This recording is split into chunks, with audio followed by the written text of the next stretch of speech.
Are you struggling to import constants from one JavaScript module to another without using a prefix? You're not alone. Today, we're diving into how to use ES6 modules effectively with Webpack and Babel. I totally get it.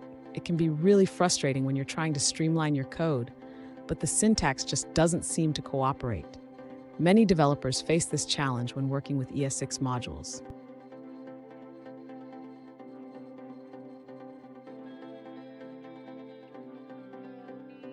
Let's look at the specific question at hand. One user asked, "Is there a way to import constants directly into my global namespace from another module?" They provided an example with a file named foobar.js that exports constants like foo and bar. Sound familiar? Let's explore this together. So, what's the issue here?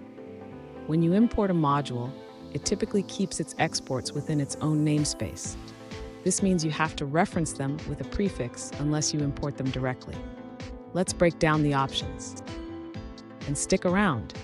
At the end of this video, I'll share a neat trick that can simplify your module imports even further.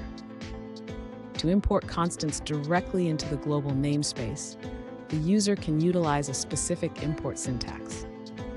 First, they should ensure that their module is set up correctly to allow for this type of import.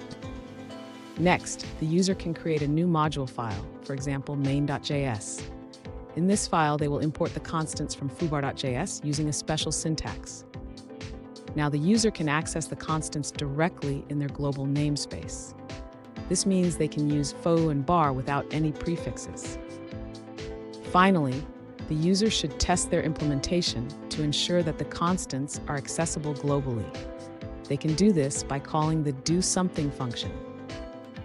Fun fact, did you know that JavaScript was created in just 10 days?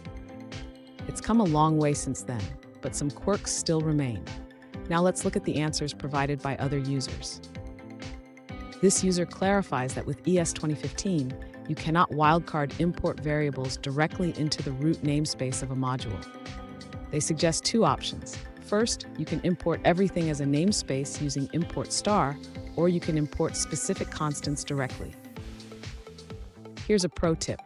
Consider using a module bundler like Webpack to manage your imports and exports more efficiently. This can help streamline your workflow and reduce headaches. And there you have it. While you can't import everything directly into the global namespace, you now have the tools to manage your constants effectively. If you found this video helpful, please subscribe for more tips and tricks.